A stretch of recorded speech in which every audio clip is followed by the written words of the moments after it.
Olá, colegas professores. E aí, tudo bem? Estamos retornando, né? Alguns colegas já retornaram. Eu, por exemplo, vou começar no dia primeiro, né? Mas a gente já está aí com todo o gás, se preparando para dar início a esse novo semestre. E durante as férias eu estive aí pensando uma forma de estar mais pertinho de vocês, até para poder agradecer, né, o carinho que eu tenho recebido dos colegas professores que participam dos encontros comigo, né, dos que já participaram nessa jornada de 11, 12 anos de formação de professores, né, e pensar, então, uma forma carinhosa de estar discutindo com vocês algumas questões do magistério, algumas questões do dia a dia da sala de aula, né? E que muitas vezes nos angustiam. E nessa parceria toda, né, que tenho feito com os professores, com os pais, a gente vai adquirindo uma experiência e pensando sempre em como está fazendo melhor, uma forma de cada vez mais ir aprimorando os estudos. Bem, então é isso, né? Eu passei por uma experiência essa semana que me emocionou bastante, né? Eu tive um encontro com os professores numa determinada escola, né? E aí, logo de início, assim, alguns rostinhos me pareciam muito familiar. E durante o intervalo, né, quando eu procurei saber quem era, né, e aquela típica pergunta, né, eu te conheço de algum lugar? Então, assim, as respostas que obtive de 3 colegas foi: ô, Beth, sim, eu fiz o Profa com você há 8, 9 anos, né? A gente estava discutindo alfabetização, e aí eu fui rememorando, e esse primeiro encontro, né? Tava assim, é lógico, né? Essa conversa toda acabou com um abraço bem carinhoso.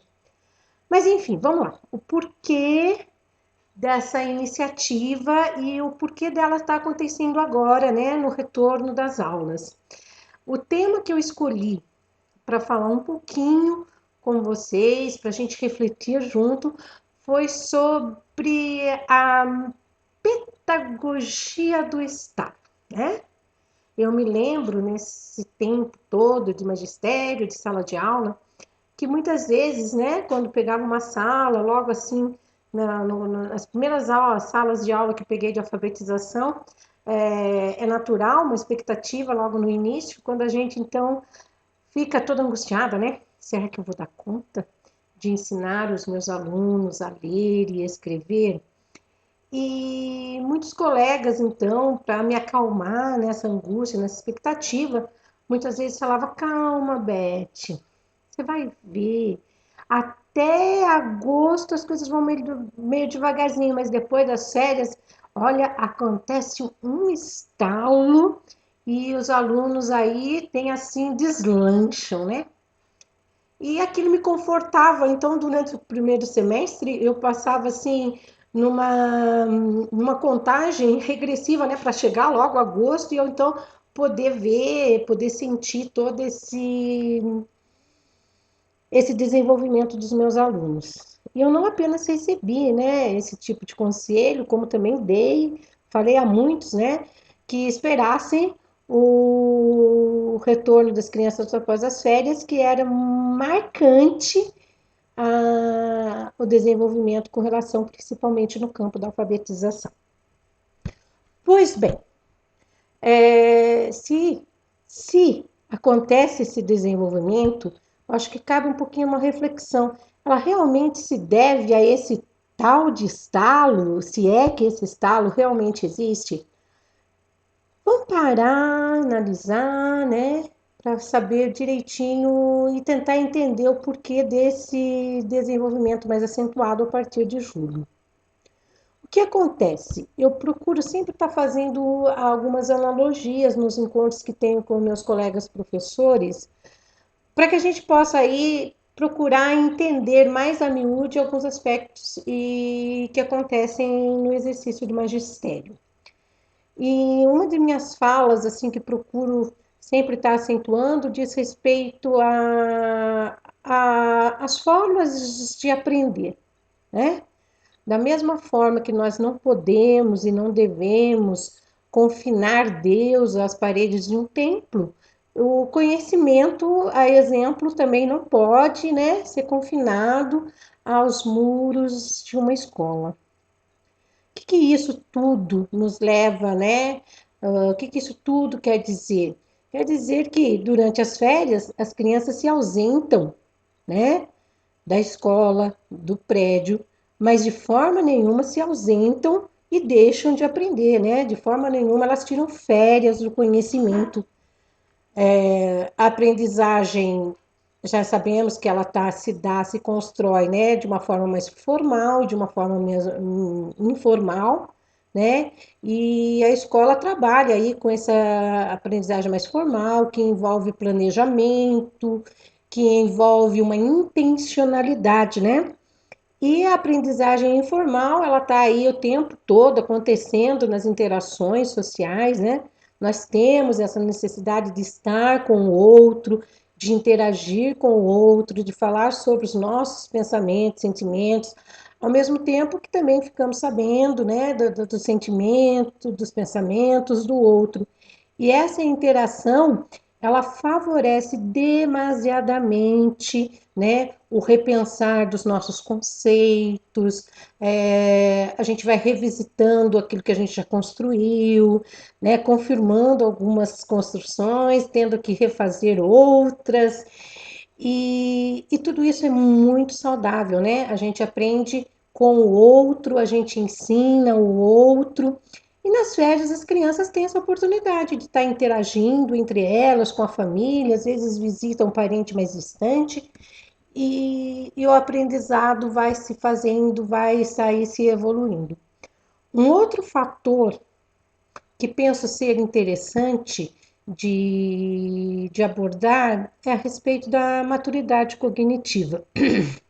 Um mês, 15 dias, né? Esse período varia bastante, alguns colegas ficaram aí em recesso, outros tiraram mesmo férias, como é o meu caso, né, dos professores que lecionam no estado, nós temos aí um mês de férias em julho, e esse tempo, né, 15 ou 30 dias, como tenho dito, é um tempo que já dá para perceber, sim, um pouquinho dessa maturidade cognitiva. E outra vez eu vou recorrer à comparação e fazer uma analogia, né? Nós não estamos falando aqui em prontidão para aprender, né? Que traz aí subjacente a questão dos pré-requisitos. Não é nesse sentido que vamos abordar quando falamos em maturidade cognitiva. E para elucidar, né, para clarificar um pouquinho mais, vamos pensar na alimentação dos bebês. Toda mãe, né, nem só a mãe, mas o pai também, muitas vezes aí, né, nessa nova configuração familiar, também se dedica e precisa, né, tá cuidando do bebê, preparando alimentos e tudo. Então vamos pensar aí nessa pessoa que está responsável pela nutrição, pelos cuidados e preparar também a alimentação dessas crianças. Por volta de 4 a 5 meses, né? Isso também é uma variável, porque depende muito do pediatra que nos orienta, né? Mas as crianças já podem e muitas delas já recebem outro alimento que não só o leite materno. E aí, né? Uma das opções ou uma das preferências diz respeito a começar aí oferecendo, né? Tendo um cardápio de frutas. Pelo menos foi assim comigo, né? E acredito que tenha sido com algumas outras famílias, né? E como é que a gente faz? O que considerar nesse momento dessa oferta da alimentação dos bebês? Então vamos pensar aí no fruto que tem uma simbologia muito forte, né? Simbologia de vida e tudo mais. Vamos pensar, por exemplo, na maçã. Uma criança aí por volta dos seus 4, 5 ou 6 meses, ela pode receber, né, aí as substâncias, os nutrientes de uma maçã.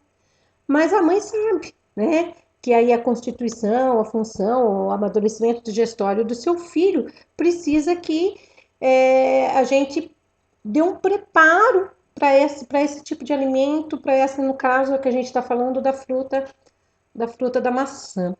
Então, como é que a gente pode pensar, né? Faz um suquinho, aí o tempo passa, mais adiante um pouquinho, o bebê tá ali mais taludinho, mais maduro, né? Crescidinho. Aí a gente já pode pensar numa maçã raspadinha, à medida que vai aparecendo aí os dentinhos, já arrisca dar umas mordidinhas na fruta e por aí vai.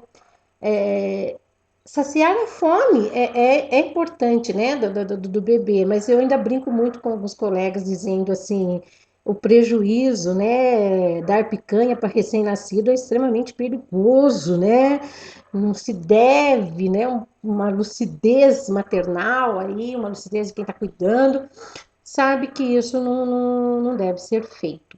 Então, a exemplo do que a gente vem falando, se existe, né, essa maturidade no aparelho digestório, vamos falar também desse amadurecimento cognitivo, né?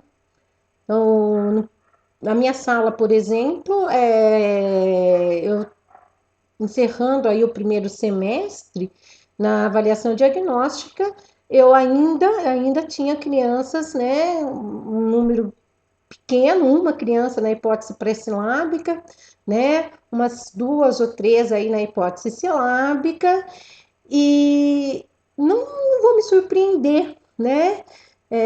Muito pelo contrário, eu estou esperando que no meu retorno agora, na avaliação inicial em agosto, eu já vá fazer um diagnóstico de e constatar aí uma evolução com relação aqui ao campo da aquisição da língua e escrita. Então, veja, considerando maturidade cognitiva, considerando o fator aprendizagem informal, as interações sociais, e o próprio entendimento de que a aprendizagem é processo, né? Assimilação, acomodação, um repensar constante, pensando nesse potencial deste sujeito, né? Sujeito epistêmico, capaz de construir o conhecimento e que tem um potencial, né? Até assim que chega para a gente através dessa herança genética, né? Lembrando sempre a frase de Jean Piaget, nasceu gente é inteligente, então esse potencial é latente, esse potencial é uma garantia, é uma herança. Considerando tudo isso, a gente tem um olhar ou passa a pensar melhor sobre essa cultura de que as crianças estão. Né? Então, bem é isso. Eu trouxe, espero ter contribuído, né, nesse retorno, trouxe algumas questões para a gente pensar e a mensagem final mesmo é desejar a todos um retorno aí com muito ânimo. A gente vai com certeza cansar, né? O trabalho no magistério, na sala de aula exige muito do profissional, mas cansado sim, estressado não, né? E uma forma da gente evitar esse estresse é justamente a gente lá no nosso dia a dia e percebendo que os nossos esforços, bem como os esforços das crianças, a contribuição da família e de toda uma equipe, mostra assim o resultado positivo e, e a certeza de que estamos e podemos fazer a diferença na vida das nossas crianças, né? E que elas possam aí, depois de um tempo já adultas, ter na lembrança o profissional que esteve com elas nesse início de alfabetização, no início nos anos iniciais, e lembrar da gente com carinho, carinho que eu me lembro, né, da minha professora lá em 1971, da minha professora da Dona Eunice.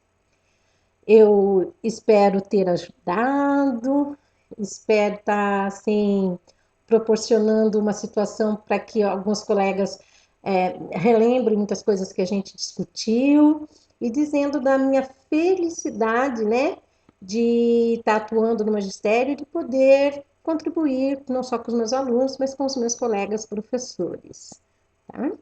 Então, a gente vai se despedindo. Esse foi o meu primeiro vídeo, né? Se a experiência, né, foi proveitosa, quem sabe a gente não pode estar aí produzindo outros e abrindo um bate-papo bem gostoso sobre as experiências, as expectativas do dia a dia na sala de aula. Beijão.